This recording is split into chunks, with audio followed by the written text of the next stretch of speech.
Greetings all, El Grinnell here with True Speak, bringing you the All Things Happy and Healthy vlog again this week. Welcome back. Happy to see you. Last week we talked about why bad luck can be good and how to shift that. And I think it was pretty fun and eye-opening. So today we're going to dig a little deeper, now that you have that foundation, into how to create, cultivate, and cast lucky thoughts, emotions, and actions. So there's my 3. Are you ready to dig in? Okay, awesome. It starts with a question. Do you consider yourself to be a lucky person? Now think about the answer that immediately popped into your head. And there's generally 3 answers. It's either a resounding yes, no, or something along the lines of sometimes or it depends, right? And so regardless of what answer you got, today will be helpful. It'll be helpful to the people that feel yes, because they can increase their luck, make it more powerful, more regular. The people who said no, there'll be baby steps towards making your life more fortuitous, lucky, serendipitous, and all of those fun things. And then the folks who said sometimes, it'll be an opportunity to shift more into where your immediate thought is, yes, I'm a lucky person. And so a lot of times we'll think people are lucky because they have things we don't have, but it's actually many times ignorance. Ignorance is bliss, as they say, because we don't really know the whole situation. And if we would tolerate, have, or do the things that those lucky folks had to have those circumstances, right? And so when we're talking about the 3, so here's the 3s, right? Creating lucky thoughts, lucky emotions, and lucky actions. So our thoughts, if you think about this, have you ever heard of the word dwelling? Like the dwelling is where people live, the type of dwelling they live in.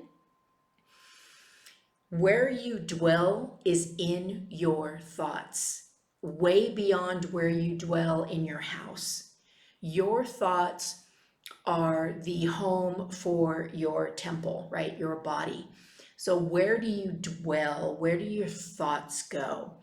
And to create more lucky thoughts and a luckier dwelling, so to speak, is to not dwell on what's not working and how other people seem to have more than you have, right? That was a vlog a while ago, why we think people are doing better than we are. But to really focus on and think about, or I should say, and something called the reticular activator. Now, there's a lot of words for this concept. This is just the one that I think is easy, and I learned it many, many years ago, so I like it's a basic concept. Our plate, our memory, our thoughts is only so big, right? And so our reticular activator decides what stays on the plate and what gets put in the non-conscious mind, stored away, where it can run amok sometimes.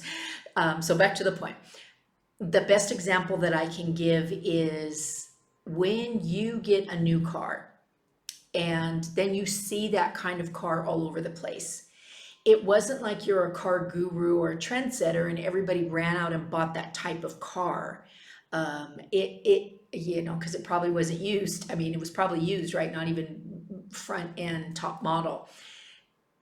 The point is, the reticular activator reminds us what should be on our conscious awareness. So prior to buying that car, we didn't need to know, because we were never going to be looking for that car in the parking lot and other things, right? We were never going to register that car and tell other people, oh, when I pick you up, look for at the airport, look for this car. So now it's on our reticular activator. And so that's how luck is. When we think about what we want instead of what we don't, we're luckier. When we have positive expectations by relating to past experiences, we're luckier. And I keep wanting to do air quotes because luck is something that I believe that we can create, right? You've heard the saying, luck is when opportunity meets preparedness, and that little Venn diagram in the middle is luck. Okay, so please begin with lucky thoughts, thinking about what you want instead of what you don't. And then the next one is lucky emotions. Emotions are our vibration, they're our energy. And that's why when we're going through emotional times and situations, we become physically exhausted. Okay, so think about raising your vibrational luck again by imagining lucky scenarios, lucky situations, thinking about again what you want instead of what you don't. And here's the thing that's missing: thinking about it will take you to a certain emotion. Make sure those emotions are exciting, fun, enthusiastic, whatever it is that is appropriate for that situation that you're hoping for, right? So our thoughts create an emotion. Be aware if that emotion isn't in alignment with our thoughts, okay? And then the last thing is our actions. So our actions are faith in action. So when we have a good thought about what we want and we feel really good about what that happens, then we take the steps necessary to make that happen. Because yeah, there's some value in saying, I'll be taken care of and I'll be provided for and all of that.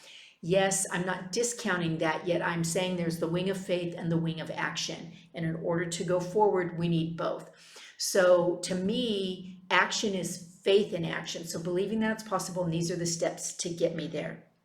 And that's how when all these super cool things happen and you overhear things or you meet people or you're introduced to somebody or somebody you hadn't talked to in a while reaches out to you. Excuse me. Okay, so I'm thinking about a situation where I wanted to take my youngest to, it was Disney on Ice or something like this a long time ago. And back then I was a procrastinator at the highest level, A plus procrastinator. And so I didn't get tickets until maybe the day before or something. And so it's sold out, right? And I haven't yet told my child that we don't have tickets to this Ice Capade show. And I don't know, maybe some of that was denial, but I really sat down and just leaned into if it's meant to be, it can happen for me. And I allowed myself to feel the vibration of the enjoyment of having the tickets and being there and being happy about it and all of that. And then I just let it go, like it is what it is. So I'm in the grocery store and my child is in the basket, maybe 3 years old at the time, 4.